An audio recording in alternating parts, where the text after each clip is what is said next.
Hey guys, it's Maverick here. It's a Monday, so that means it's time for Monogatari Mondays. And today we go to episode 2 of Owarimonogatari. As far as I know, I believe this one was aired alongside episode 1 as a, sort of like 1 hour special or whatnot, talking about the actual full story in regards to Ogi and Aragi's past, if you will, his past trauma, or I don't know, perhaps the thing that caused him to become such a recluse in the first place.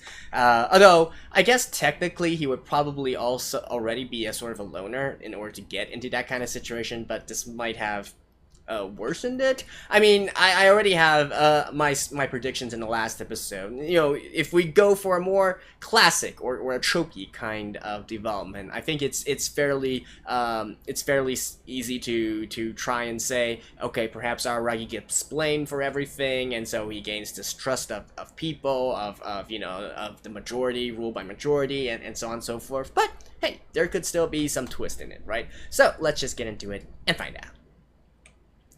Alright, let's begin in 3, 2, 1, play.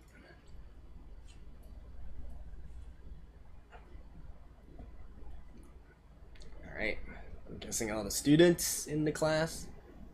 Damn, they have some pretty interesting names, to be honest.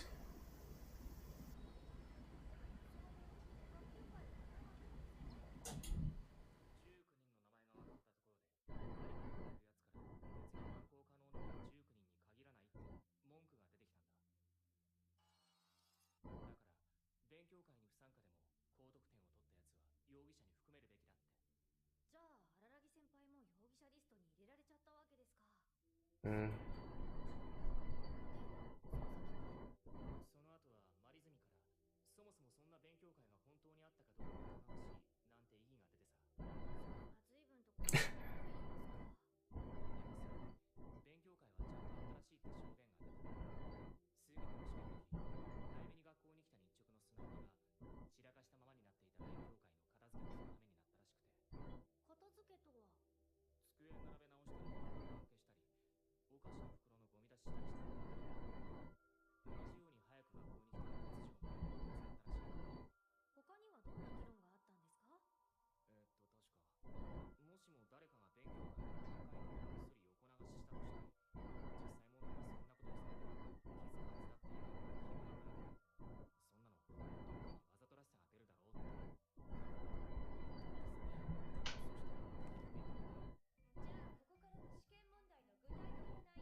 Well, how do you, do they have, like, a copy of the study session questions?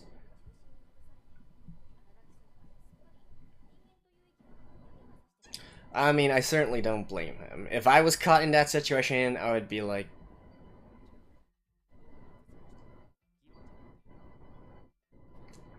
no, conclusion. As I was saying, I would, uh, I would absolutely be also rolling my eyes at everything as well.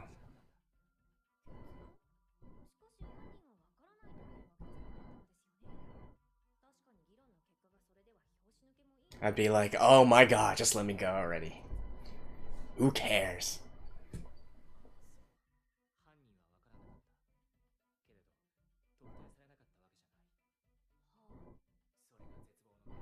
So was it Arargi?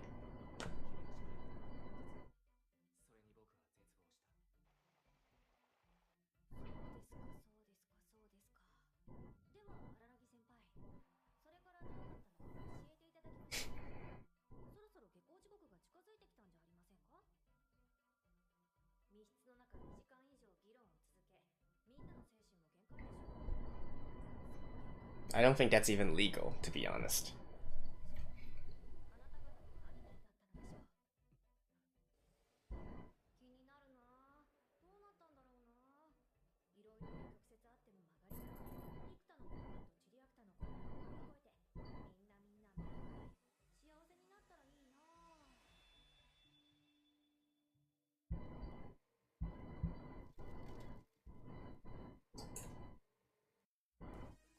Oh. Back to the opening. I mean, over something like this, like, come on. But then again, you know, problems are magnified when you're in school, right? I think that's a common trope in a lot of coming of age anime or works and whatnot. You know, adolescents' problems are problems. Don't get me wrong, but it's really one of those things where you need to take it into context, right? I actually mentioned about this in my Sangatsu no Lion series as well, because it teaches, you know, bullying and whatnot. No, not to condone these kinds of behaviors or whatnot, but or you know, the sort of despair or anxiety or whatnot that you get during those times. But really, the older that you get, the more you realize, oh my god, that was so stupid to get worked up over things like that. But you know, it makes sense, right? The easiest way to look at this, I've always found, would be to you know, consider it as like how big a part of your life is it, right? Like, say for instance, 3 years of high school. I know, like, in some, like in the States it's maybe 4 years or whatnot, but you know, bear with me, right? Like 3 years of high school. You know, you could say, like, for someone who's less than 18 years old, you know, that's like literally 1/6 of their life, right? Whereas when you're 60, it's like 5% of your life.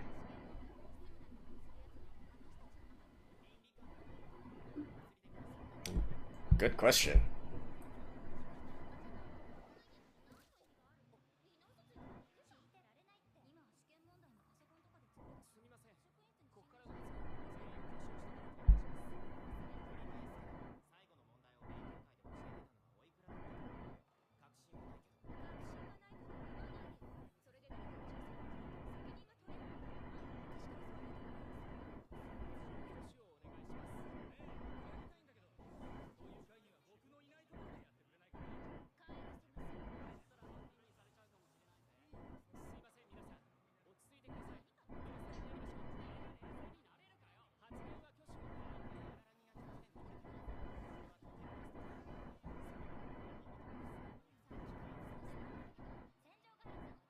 Sendugara-san.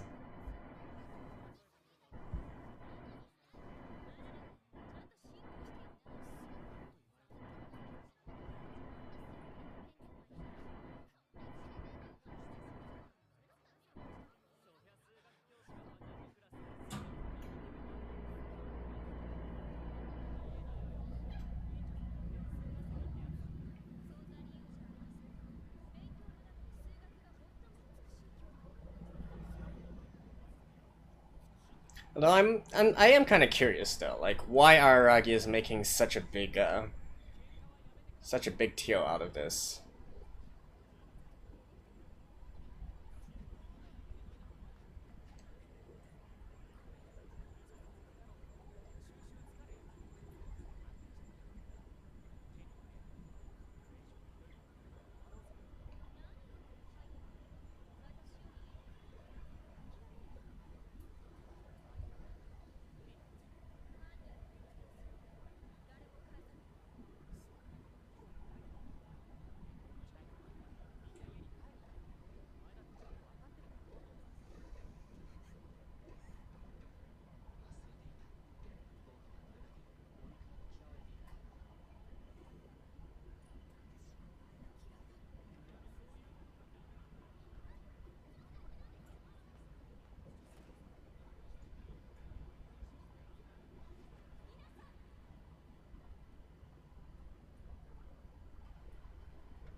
That makes absolutely no effing sense.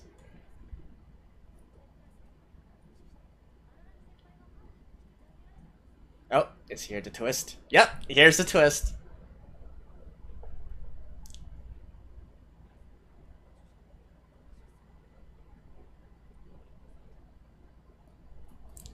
here's the twist.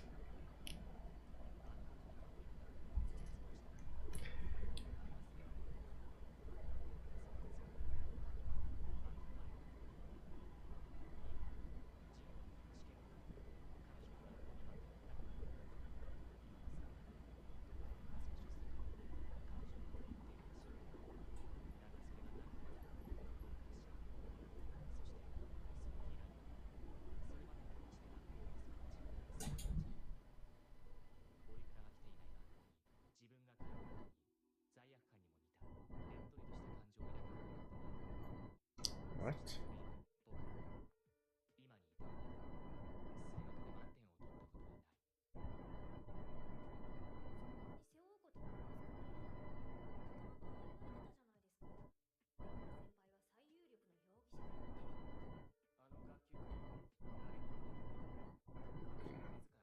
Yep.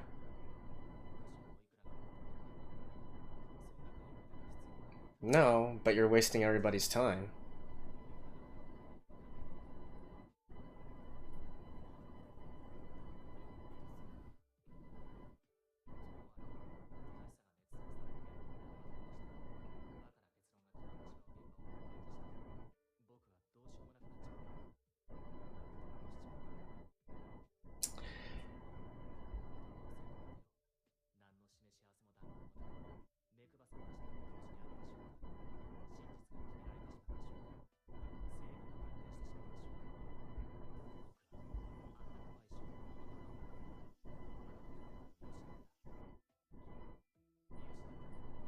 Well,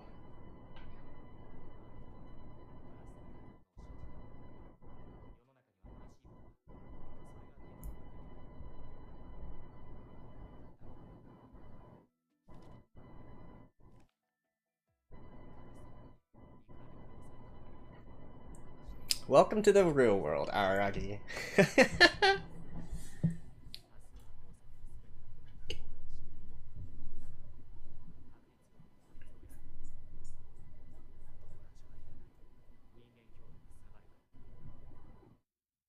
I mean...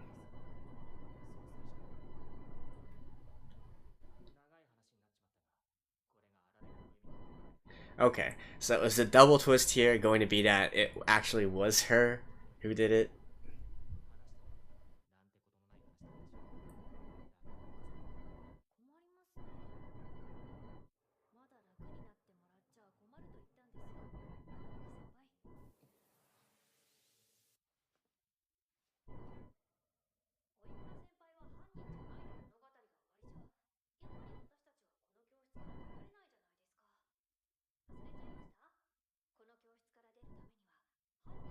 Like I said, it's the double twist that she actually is the culprit.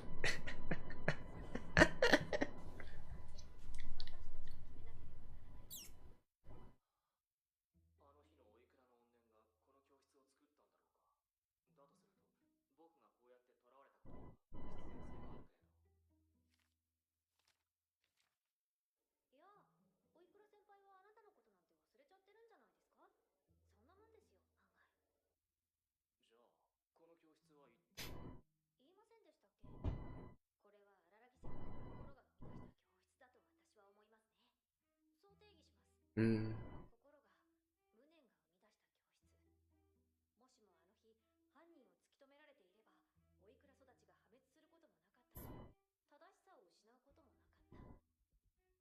You know, like, I guess it would make more sense. How do I say it? It would be better for Araragi if it wasn't actually Sodashi. But I'm gonna be honest here. I wish so desperately that it was actually her. Like, this could... You could consider this Schadenfreude, right?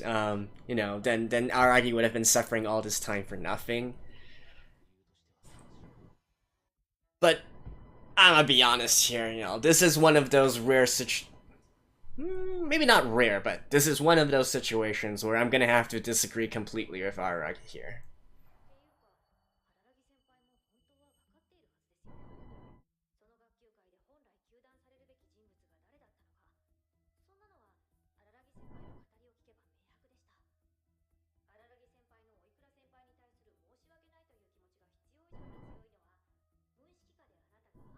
Alright, so they're gonna go with this route.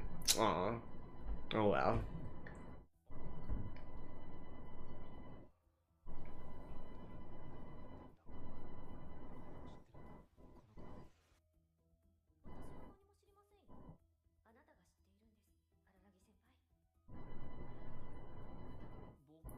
So now instead it's going to be because Arargi actually knew, but he didn't take action, right? So that's what's causing his regret.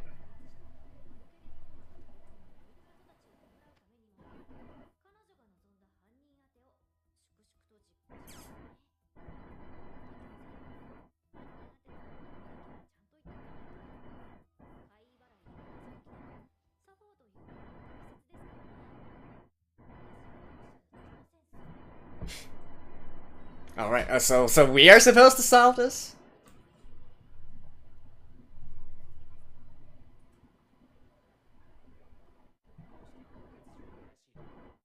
To be honest, I completely forgot who it was already.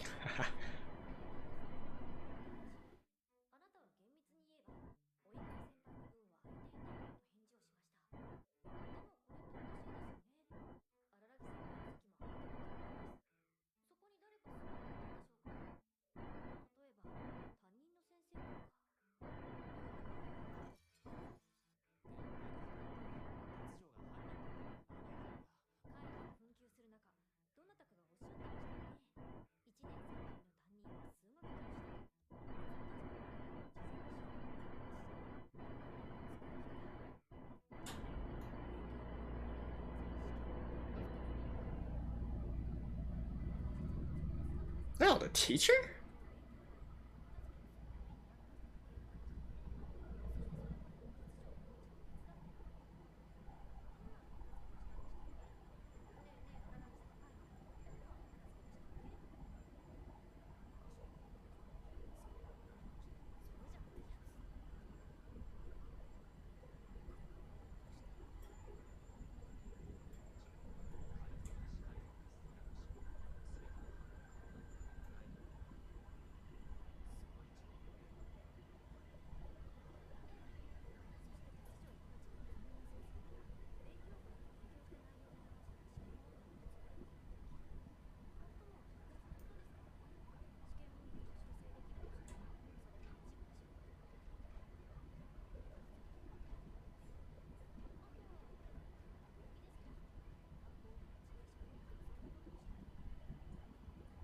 Well, if they have their own evaluations as well.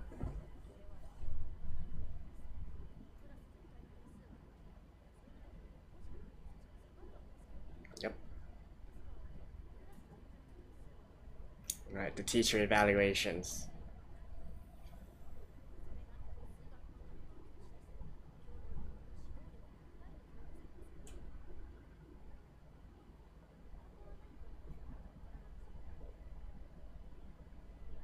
Although, honestly, I feel like that's still not conclusive either. There's no proof, right?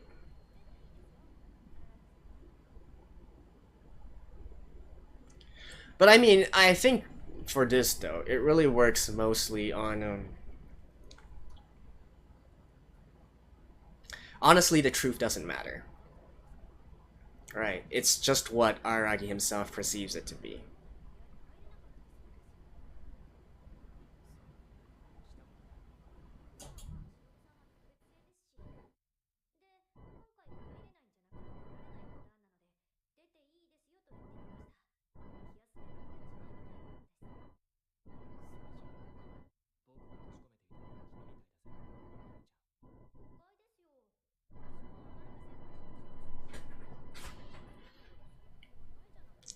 Why oh why indeed?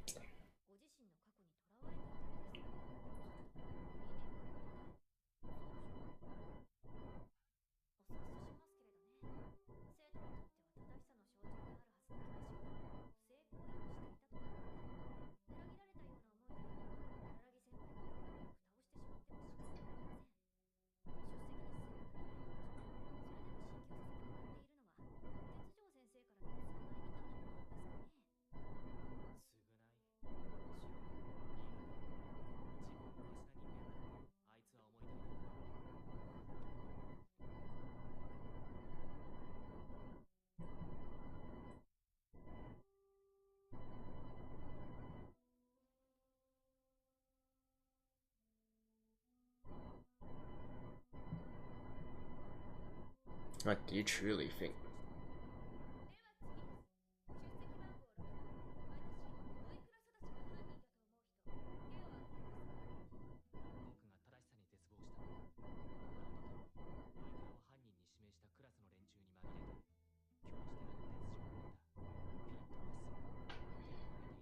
Okay, now that's kind of messed up. All right, the rest I can see, but her actually being there and not doing anything about it was kind of messed up. Okay, that I will agree with Arargi on.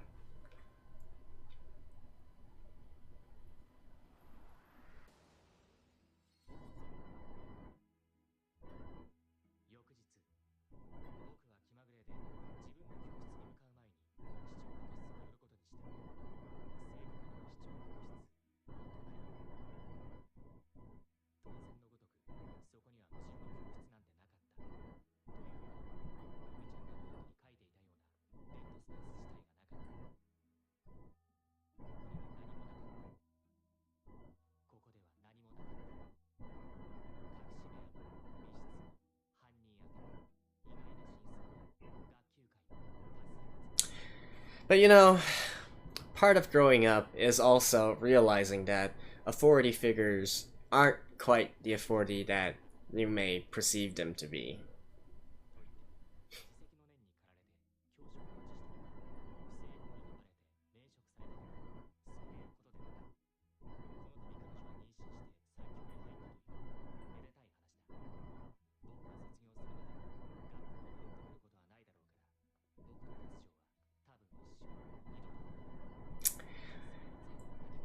You need to move on with your life, Araragi.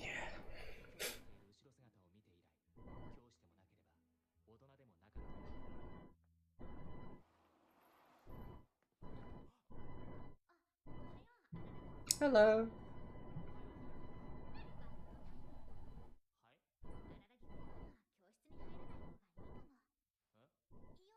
They're changing?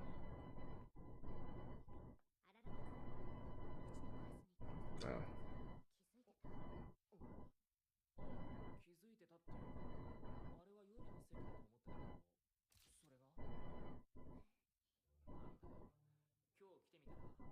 Oh, Sodashi?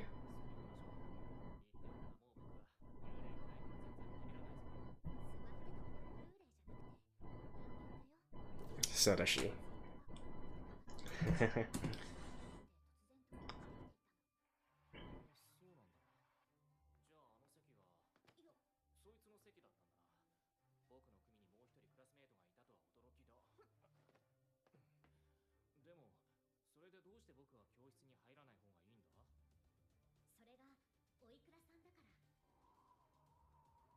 Saw that one coming a mile away.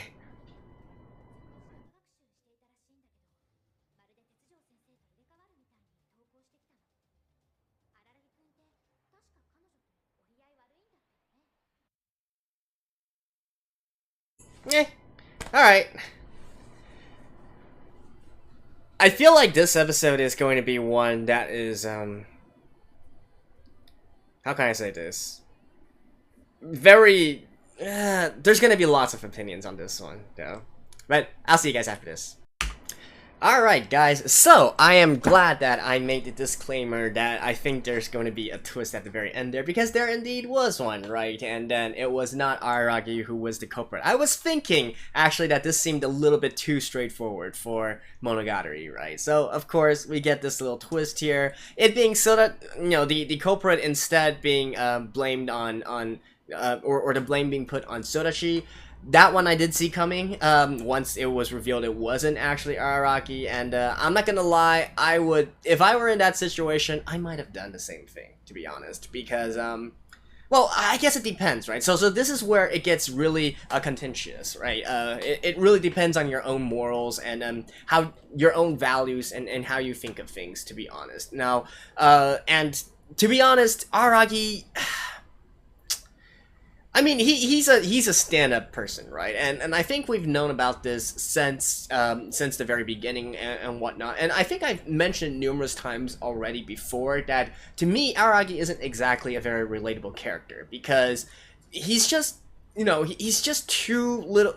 He's really focused on what he himself believes. And to be honest here, like, I keep on saying that Monogatari is a series that is sort of like an analogy of coming of age, right? Or I guess no, wait, that came out wrong. Not an analogy of coming of age. It is, to me, it is a coming of age work. And it deals with your struggles, or either your self confidence, your anxieties, whatever you want to call it, your social skills, and etc., as you are exiting high school and going into college, or as we like to say, the real life, right? I've talked about this a little bit in other series as well. I can't quite remember if I talked about this in the Monogatari series, and that is, if we're looking at this from a coming... I talked about this a lot in Sunny Boy, actually, which is an ongoing anime right now. And by the way, guys, I think if you do like Monogatari and you enjoy it for its sort of philosophical discussions, you guys would probably enjoy Sunny Boy as well. Go check it out. It is very... It is very abstract in a lot of ways, and I think it kind of relates to the Monogatari series. Like, if you strip Monogatari of many of the more awesome fight scenes and whatnot, and then you also strip it of watching Arargi flirt around with the girls and whatnot, then you would get Sunny Boy, which is just the pure abstraction here. But if you are interested in that, do check that out. I do recommend it. But anyways, coming back to this. Talking about coming of age, there is this cutoff point, which is after high school, right? You ever wonder to yourself why so many series, why so many works in anime, in manga, in light novels? It's always based on high schoolers or mid schoolers, right? You rarely see college students or heck adults or whatnot, because on one hand you could say that, hey, it's just shonen, right? So it's written for that kind of age range. But another thing actually is to understand this sort of cultural concept in Japan as well, in that once high school is the end of your naivety, right? That's the point when you can still say, okay, you are not an adult yet. Once you passed high school, whether you choose to go to college, whether you choose to go to to join the workforce and enter the workforce, join a company or whatnot, you are not perceived as just a student anymore, right? And it's a completely different, even if you are a college student, college life is completely different from high school life, especially in Asian cultures, where it's really different. You just spend the majority of your time, heck, you could literally spend up to 6 or 12 years or even more with the exact same person in the exact same classroom throughout the entire year, right? It's really different from the Western style of education, where you go from class to class and whatnot, and depending on the classes you take, it's really more of a college-like level in lots of Western high schools and mid schools. Or where you have this ability to meet a variety of people, right? Whereas in Asian cultures, it's always the same people there. So that's why there is this sort of big cutoff point right when high school ends. And actually, yeah, thinking about it, I talked about this a little bit in the past series as well, right? Where we are on the cusp of Araragi graduating, and so that's why he needs to bring a resolution to all of this, right? Which is literally what we are in right now. But anyways, beyond that though, if we do say that kind of coming of age thing and whatnot, I feel like there's so many different ways to interpret this, and you could actually look at this from Aragi's angle. You can look at this from a completely opposite angle as well, right? Like Araragi, his sense of justice here, right? The fact that he distrusts rules by majority and whatnot. Sure, in some ways you could say, oh, Araragi is such a hero. He's this lone fighter in against this injustice and whatnot, right? But you have to understand though, the sort of, that's putting it nicely, right? Putting it nicely is, okay, going against the grain, I'm fighting against inequality, I'm fighting against injustice and whatnot. But if you actually look at it from the flip side, if you don't have a consensus by majority, you are essentially saying that whatever you believe in, you believe to be true, right? You don't care about what anybody else thinks. You just believe what you yourself believes in. And technically that doesn't necessarily need to be a bad thing, right? But that's why I'm saying here in the end, it doesn't really matter that they whether they found conclusive proof or not of the teacher actually being the culprit here, right? Although with the way that they are describing it, I think they already went for the sort of storyline where she is indeed the teacher, right? So that's that. Honestly, I would have loved it even more if they left it a little bit ambiguous, but I feel like, at the end of the day, Arargi is the main protagonist of this work, so we are supposed to follow his morals and follow his values as well. But what I'm saying here is that if in the off chance, like just bear with me for instance, let's just say we did not have that ending conclusion there where the teacher rose up her hand as well, right? And for that, like, honestly, that's so messed up, and how would that actually work anyway? But let's put that aside, right? If we did not have that, and it was all just speculation, all the other speculation there, and we reached that kind of conclusion, I think it would make perfect sense that, the entire aberration thingy is gone, he's released from the classroom, because at the end of the day, all that matters is how Araragi himself perceives the situation, right? As long as he believes that, he's gotten to the end of this, or he's reached a conclusion that he is satisfied with, it doesn't actually matter what the actual truth is. That's what I'm trying to point out here, right? Because, on a certain level, there is some sort of hypocrisy here as well. Again, I get that we're supposed to go forward with Aragi's conclusion here, and the way that the anime is currently describing it, I do think he is in the right, in his deduction and whatnot, but I feel like that's kind of beyond the point, right? That's kind of beyond the point at this point, because, we have this other thing to talk about as well, which is how it's actually not healthy, to be honest, to actually carry that kind of attitude towards life as well.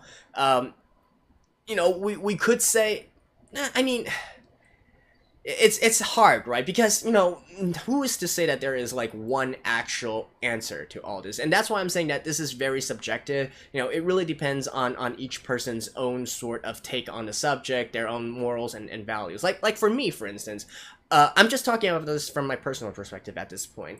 I feel like part of the concept of coming of age, of actually growing up and becoming an adult, is understanding and realizing that some of this stuff you are supposed to mellow out on, right? It doesn't really matter, like, this kind of stuff that happened, well, I guess for Araragi, this is still happening right now, right? Which is going back to what I was talking about, how, people who are in this age of their life, have this propensity to make things much larger and more serious than they should be, right? But it's understandable to a certain point, because 3 years, like, if you are 18 years old, right, 3 years of your life represents a big portion of your life, whereas maybe you're later on, if you're like 30 years old, it represents like literally 10% of your life, and as you get older, the importance of this period of your life gets smaller and smaller and smaller, right? So not to say that it's not right or it's laughable for people during that age to take such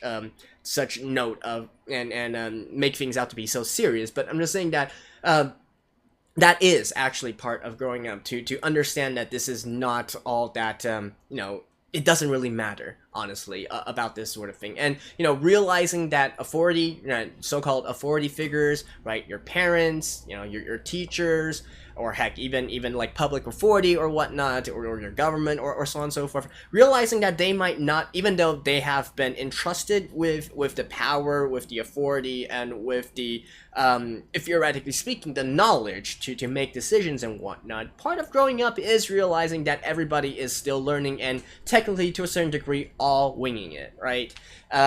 This actually gets more and more prominent as you continue to age and realize that, hey, everybody is just trying to do their best, and you're definitely not infallible in all sorts of matters, right? Just because it's a teacher doesn't mean that they don't have problems with their own morals and whatnot. Just because they're teacher does not mean that they are always right, so on and so forth. You know, I'm not encouraging you to say become completely rebellious, right? And to basically question the teacher at every which point, and being like, oh, why should I listen to you and whatnot. No, that's not what I'm trying to say here. But you know, having this sort of having a healthy degree of skepticism is actually really important, I feel, in terms of coming of age and, you know, being able to survive in the real world. I should put it that way. So I don't know, like I'm not sure like where they are heading with this. I feel like if we are really going to say that, okay, this is a coming of age anime and we are supposed to reach a resolution at the very end, you know, I still think that, you know, Arargi cannot always continue to still harbor these kinds of feelings, these kinds of thoughts, and being to like, you know, screw the world, I'm you know, I'm doing what's right, you know, that kind of character.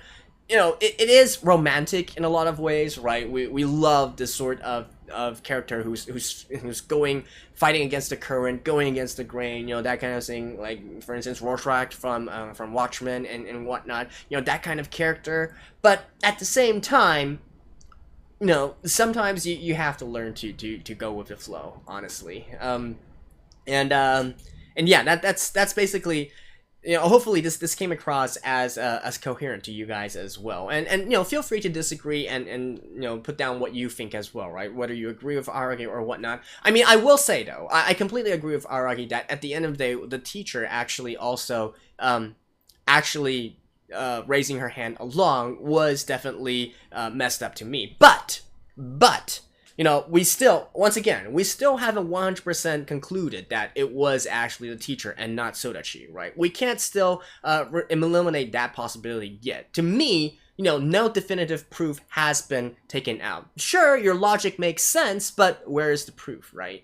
It could still be Sodachi, right? What if it was actually Sodachi trying to engineer the situation, and, you know, maybe to her she was thinking that, hey, the class will turn on Araragi at the end, right? Maybe that is what she was doing all along, right? It could be possible. So, you know, I mean, in any case, I don't know, right? But to me, it's not definitive in any sort of way. And if it really truly is the teacher, and once again, to me, I actually think that's not the main point of this story at all. I think in the end, maybe we will never know completely like who it actually was. But it's just you know, I don't really fully agree with Aragi's conclusion here, and, you know, I'll believe it when I actually see it, if you will.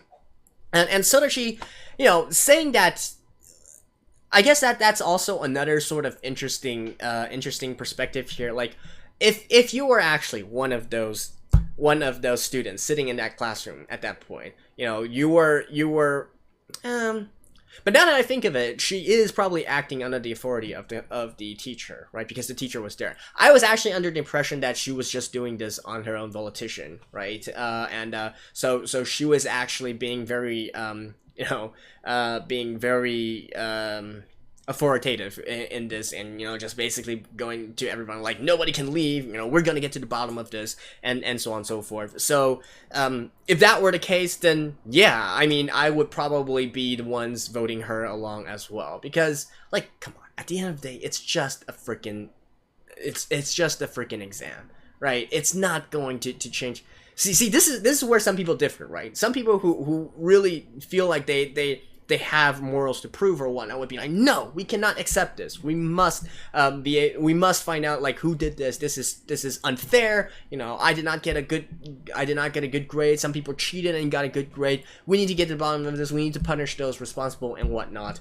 And I mean, I guess technically, and a lot of times there might be some incentives or whatnot for having a good score and so on and so forth. But, like, come on. At the end of the day, the only real the only real decision outcome out of all this is when they eventually get into the entrance exams and whatnot for college and so on and so forth, and that has nothing to do with the exams in school and so on and so forth. So literally, honestly, if I were one of those students sitting there and, the teacher was not there, it was actually the class president, being very bossy about all this, and then demanding everybody vote for a culprit, and, even voting for a culprit, right? Like, thinking of such a, to me, this is absolute crazy talk, right? How can you vote for a culprit? Like, that makes absolutely no sense at all, right? It shouldn't have any sort of bearing and any sort of actual repercussion or actual decision making authority in any sort of way, right? You don't create a culprit from that way, from majority vote, right? It's complete fraud from the beginning. But for someone who actually proposes such a stupid idea, I would 100% vote for her, right? I'm saying this right now. I would 100% be one of those people who would be like, no, who the hell are you, wasting 2 hours of our time and then proposing such an insane idea to decide the culprit, right? You want a culprit? You are the culprit, right? I would absolutely be one of those people as well, right? But then again, maybe there's a different side of story. Like, no, even if, even if Sodashi, has a sob story or whatnot, that would not change my decision at all either, right? I'm definitely someone who is sick of people who are trying to assert their authority, and especially asserting it in such illogical ways. You're gonna act illogical, I'm gonna act illogical too as well. And, an eye for an eye. That's my philosophy. But anyways, yeah, I think that was a pretty interesting episode, interesting discussion, and, that kind of went on a tangent, but I feel like this was actually a storyline and an actual story, right, which could spark a lot of discussions and whatnot. So, yeah, I'm interested to know what you guys think, and, well, I will see you guys next week, right? And then, like I said, maybe we'll learn more about Sudachi, maybe we'll start sympathizing with her or whatnot, or, like I said, maybe in the end, it turns out that she was the one who did it all along. We'll see in next week's episode. So, stay tuned, guys, and bye-bye.